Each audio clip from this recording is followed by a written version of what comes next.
Well, I was on the West Coast, and I heard about this black brother whooping everybody, out there. I said, well, there's another black. I was whooping everybody on the East Coast. And then when I found there was a brother out there, who? Yeah, this black guy, he's beating everybody. Boy, he's winning all the tournaments, And that's that Sanders fellow there. That's Steve Sanders, boy. He's winning everything. He's beating a lot of.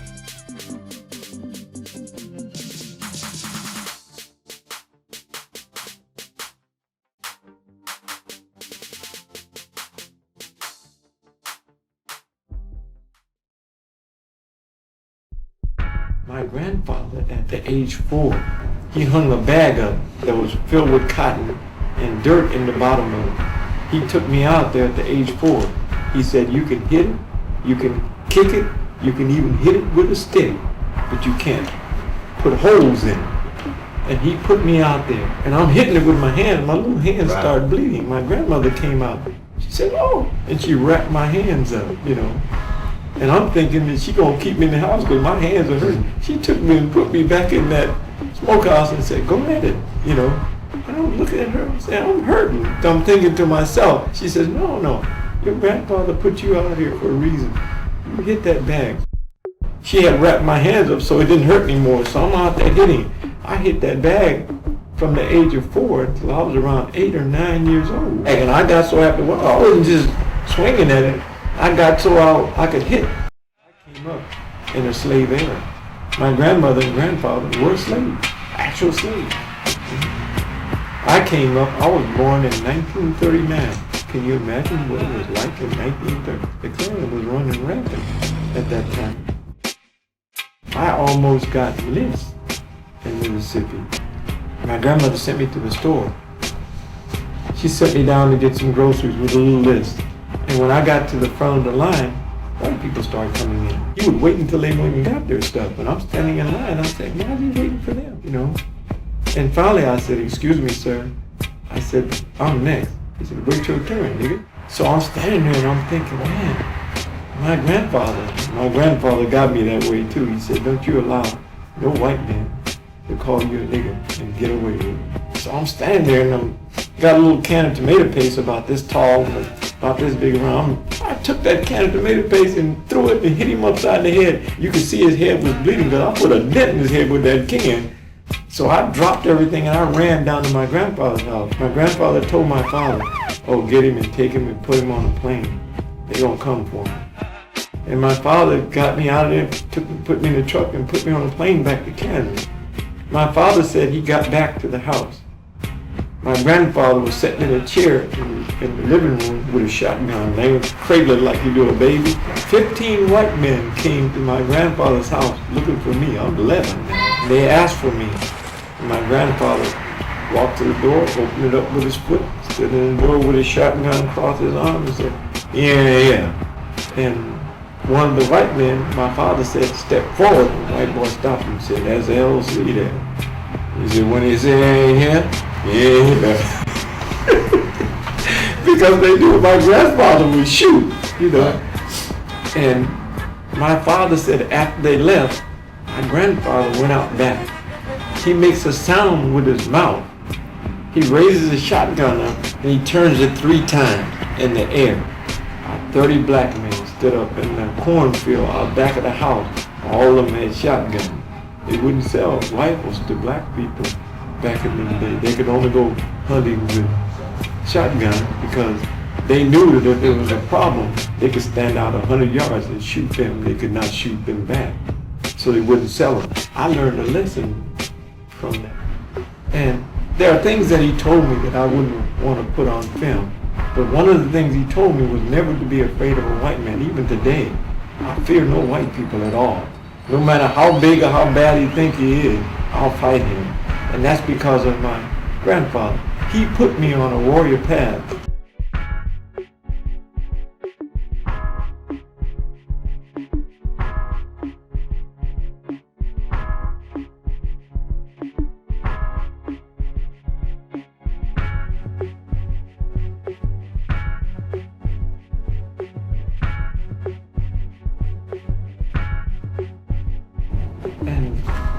have never forgotten my grandfather for doing that kind of thing. Even though he was a slave, he was not fearful. Once he became free, he was not fearful of white people. They would fight. Our grandfathers and stuff, our forefathers, they fought them. They never stopped fighting them, even under slavery. They were always, my grandfather sat me down and told me that there were black men that they would cook up all that sugar cane, they make it into syrup. They had men that would jump into the syrup and kill themselves to spoil that syrup so that the white men, they just got tired of being a slave. So they would make them cook it, but they had to have somebody white that was close to the pot. They could only bring them because someone would jump in there and spoil the, and you had to have heart to do something like that. You know, they were constantly running away, and they fought to the death when they ran away. And this is, we don't really know our history the way we should know it. And to know that our people, and it may make our children today understand, we have never been punks. We have always been warriors, brother. And that is in us today. That needs to be brought out.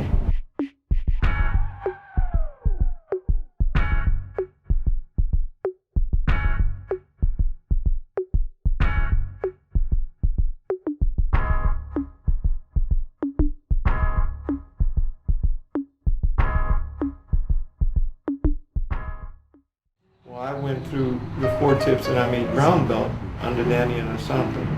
So that took about 4 years to get there. I was the only black in that school for that 4 years. They were able to grab me and throw me down, pound me into the ground. And it was like when they came at me, I never thought to throw punches back because many of them were already black belts and brown belts, and I was a white belt. They didn't treat each other that way. They treated me that way because I was black. I never fought them back, really, until that one day I told you about Scotty Lauren. That's when I started to fight back. And he was about the biggest and the baddest white boy in the school at that time. And they usually picked me to fight him because he could pound me into the ground, you know. So this particular day I got out there and I just thought he moved at me. And when he moved, I shift back. And I thought to myself, man, I saw that. I found that I could move, that I could see movements from my opponent. Usually they come and they just come and grab me and beat me and throw me on the floor. But this particular time, he went like this and I moved with it. And I said, whoa, I saw that. So every time he would move at me, I'd shift back out of the way. And I did that a few times and he said, why don't you stand and fight? You know. So I said, I'm gonna, you know, try and throw a little front hand. I threw a little front hand and touched him on the face. He chased me around the school. He came at me yelling and screaming. So I took off running. And they grabbed him and lined us back up again and said, fight. And I said, well, I'm gonna try a little kick at him. So I threw a little kick and touched him inside the leg. He came at me the same way. I was close to the wall, so when I ran to turn away from him, my hands hit the wall. So when I hit the wall, I looked over my shoulder and I saw a fist coming. So I slid down the wall. He knocked a hole in the wall. And they grabbed him, they're holding on to him, and I yelled out, you know, let him go, which I didn't mean at the time, because I didn't want him to let that guy go. But they held on to him. Scotty actually quit. He never came back again. I never saw him after that day. But once I found out I could start to fight a little bit, I wreaked havoc in that school then. I fought everybody. Those kind of things were well known back in those days. Even when I fought in the international, and I won't mention his name either because you know him too. But I went to this person after being cheated with fighting Joe Lewis. And I had clearly beat Joe Lewis. And I went to him and I said, they just cheated me. And he said, yes, I know, Steve. I said, well, nobody speaks up for me. Because back then, there was nobody, no teacher, no instructor, no nothing would speak up for anybody black. That's why the Black Karate Federation was actually formed.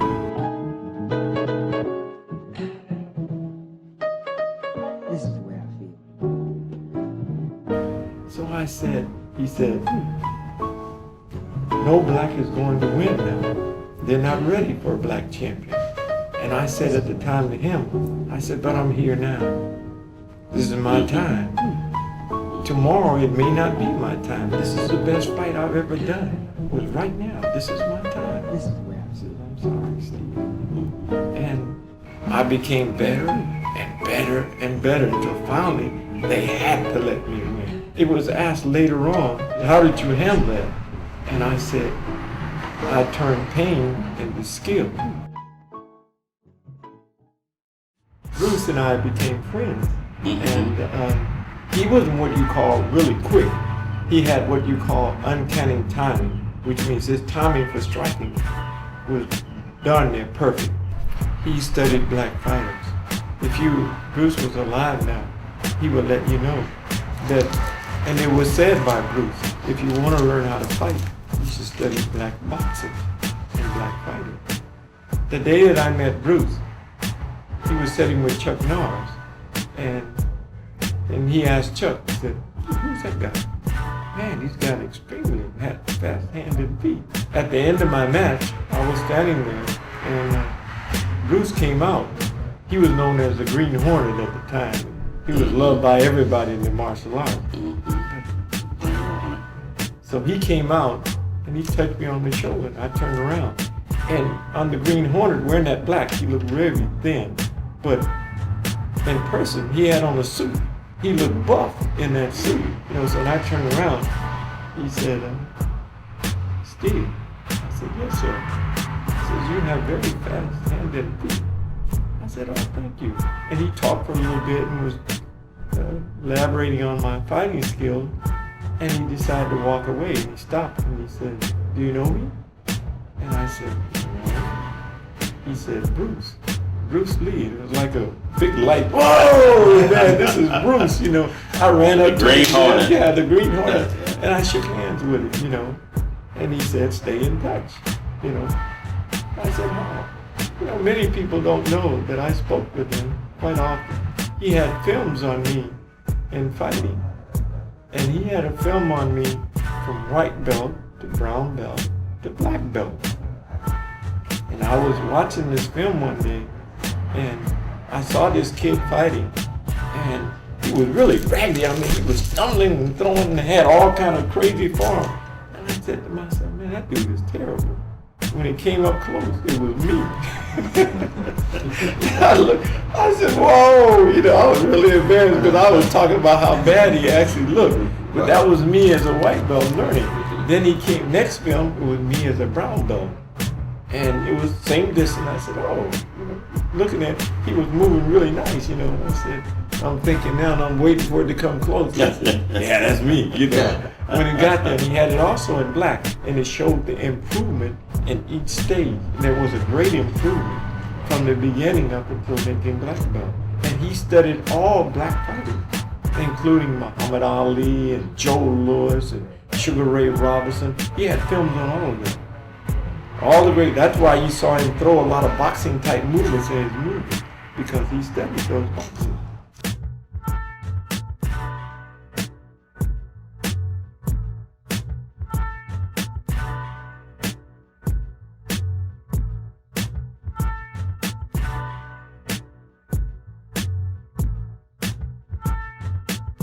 A real boxer, this is nothing but a target for a man who can stay on his toes, who can stick him.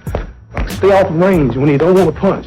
When he's ready to punch, move in, stick, back off of him. Just keep boxing. Style. There's nowhere in the world from a man that don't have no footwork to catch me. Even a welterweight. Keep your camera moving, because I'm kind of fast. Keep your camera moving. Lightweight's not this fast. I can only speak for myself. We had to take care of business. And when we did, you need a certain kind of man that has the heart to do that. Everybody don't have that kind of makeup. And you got to be able to pick teams that got that makeup. Men that are like in mind. So I found like men to do that. I don't care whether I like you or not. If you can help me help him, hell, come on. And I'm not going to teach him less than I teach somebody else. Hell, he may have to get my back. I'd be a fool to teach him less than I teach you.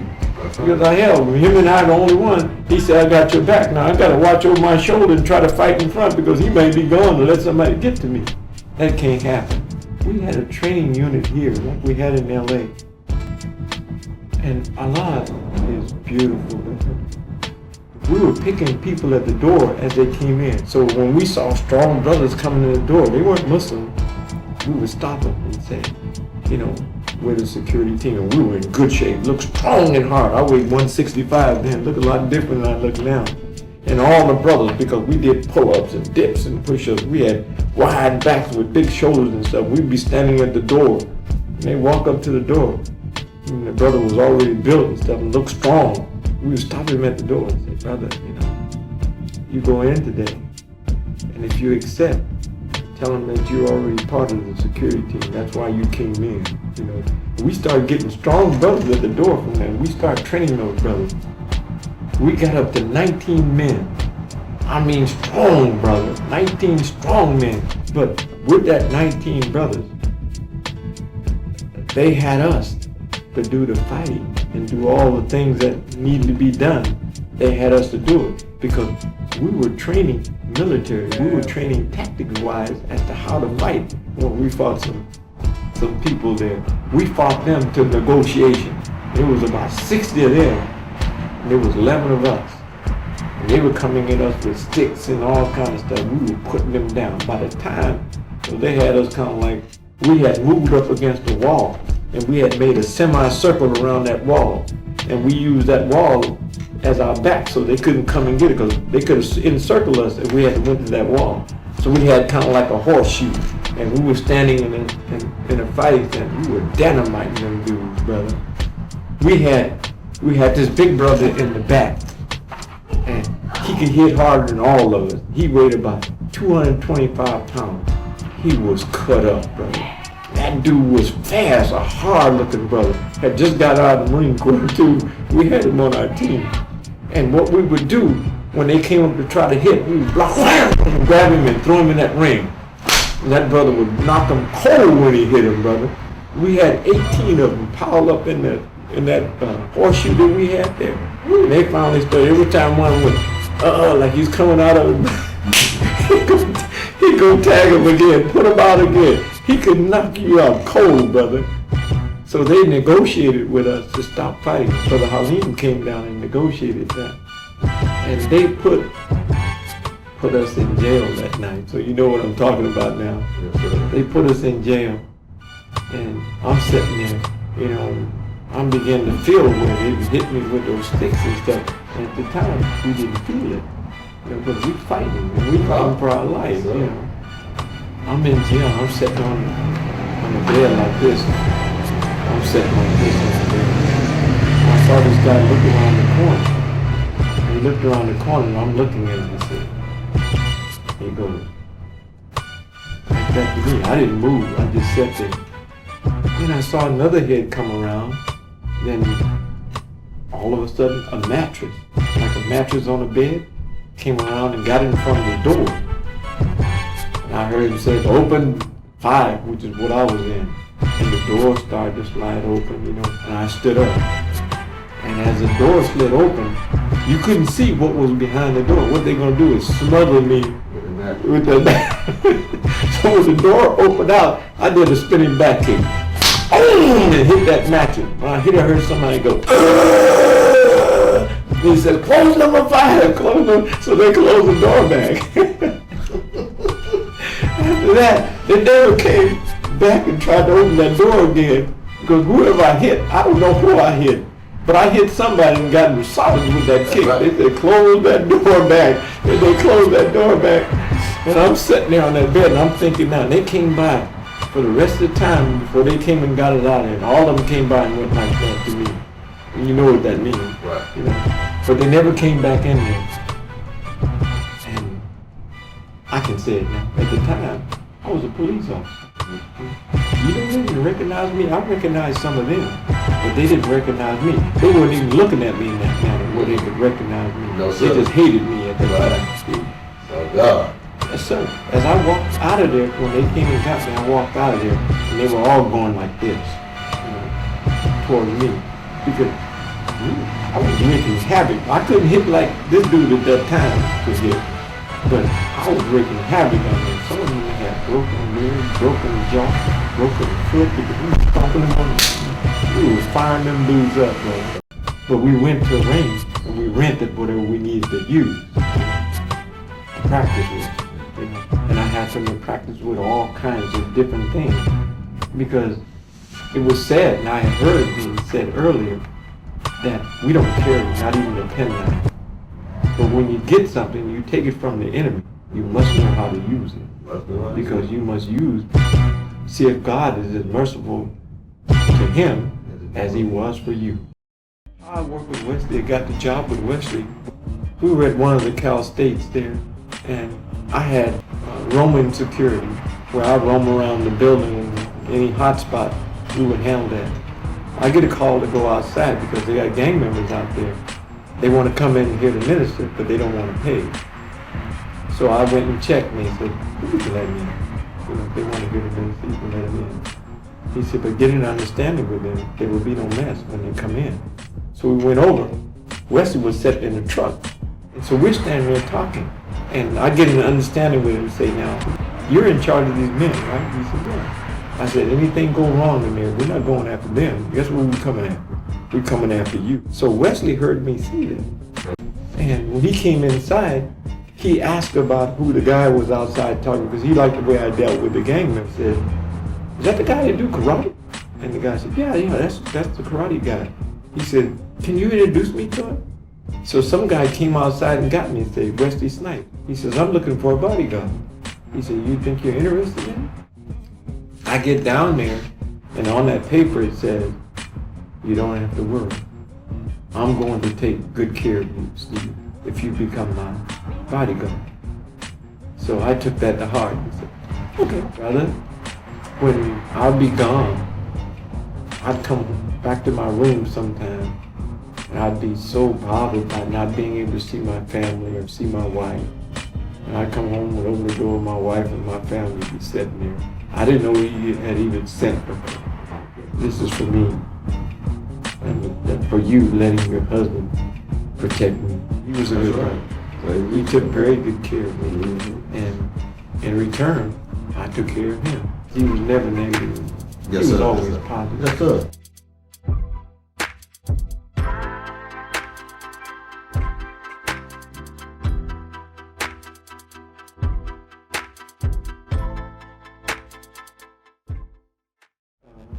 How much you weigh?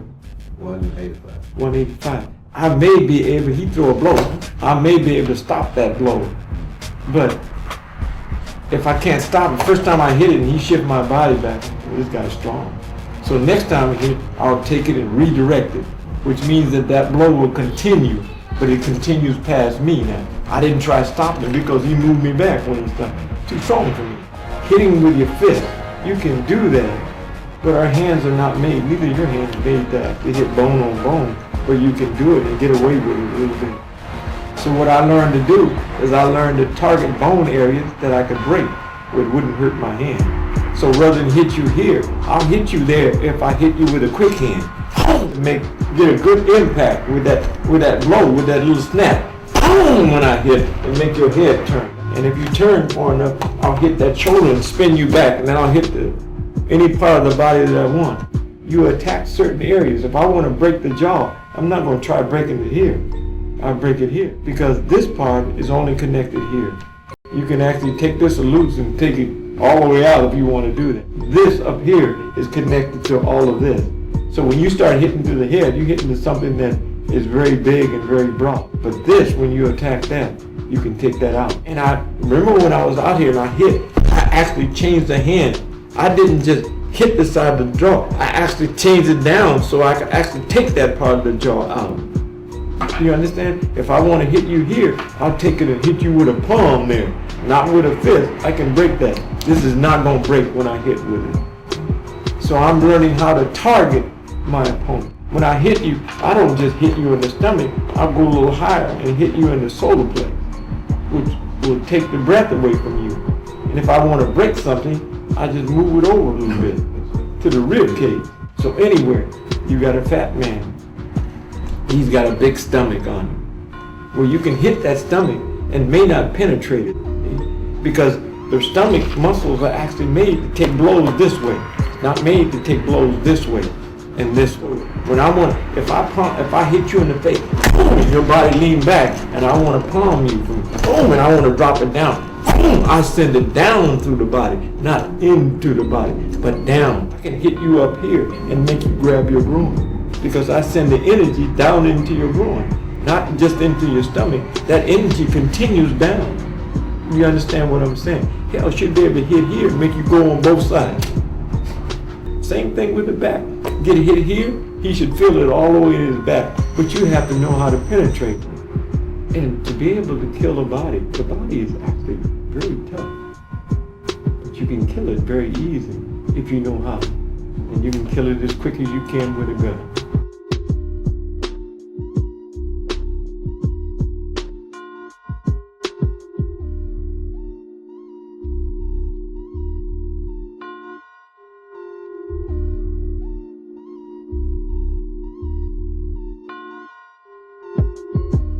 I'm listening to this type of music, type of sound, and there is an actual rhythm to this type of movements. Or you could hit, there's a rhythm to that. And when you're fighting, according to what you see, will dictate the rhythm. Because I can hit him real quick. That comes in, that explosion. I'm setting you up for that explosion. Each time that I hit hard. That's why I say when you fight, you should only fight between 3 and 5 seconds. That fight should end. Otherwise, you in a fight. You disengage, you re-engage. You go back to that 3 to 5 seconds. But if you're working on him in that 3 to 5 seconds and you can't get to him, you checking and counting that stuff, and you checking, disengage, re-engage, or give him 5 seconds. When you can fight that way, how many people can you fight? If you can take each one of your enemy out within 3 to 5 seconds and say that you're in good shape, hell, you can fight all day. You hear what I'm saying?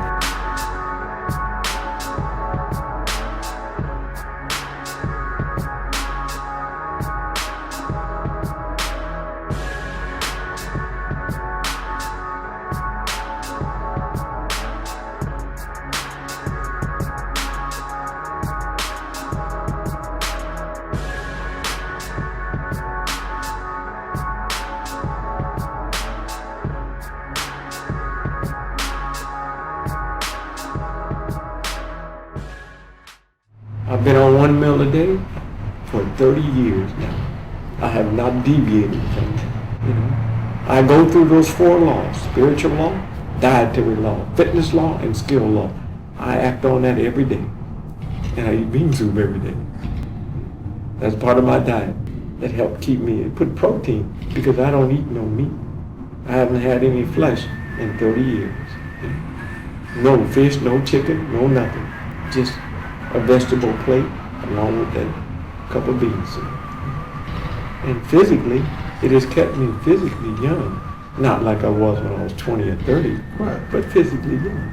Young enough to give you some backup if you need it. And fighting right now, especially on the West Coast, they consider me to be one of the hardest hitting martial artists in existence today, even at my age. It comes from understanding this pattern, but also from understanding Islam and knowing that when the Creator created me, He created me in the image and likeness of Him and said that I can do the things in which He can do. We have that ability that has to be taught to us in order for us to be able to fight like a God, like a God, not like the God. We have the ability to do that. I use that when I teach. I believe that when I teach. Hell, I fight like that when I fight. When you step in front of someone, the thought of losing, quitting, or having doubt in being successful in overcoming that opponent does not exist. All praises due to Allah. And I tell my children, if you follow the dietary law, which is given to us, then you can stay like you are for many, many years. You can eat 50 and 60, 70 and 80 and look to be 30 and 40 years of age. I didn't get into this line until I was 46. Allah has blessed me. I always tell the brothers, I said, you know, Allah loves me, brother. They all laugh and say, he loves me too, brother. I said, yes, sir, he loves you too. And I said, he takes care of me through knowledge. I remember I had a birthday about 4 or 5 years ago, and I said, whatever amount of people call me and wish me happy birthday, that's how long I'm going to live. You know, I got 153 calls for saying happy birthday, and I said, I'm going to live to be 153. I'm working on that, but I have to work on it. Just can't just say that that's going to happen. I have to continue to, on my dietary law, my spiritual law, my dietary law, my fitness law, and my skill law. Maintain this skill as long as I can. And when they take me out of here, they're going to take me out of this room. This is where I'm going to die, right? Because I wouldn't be working out.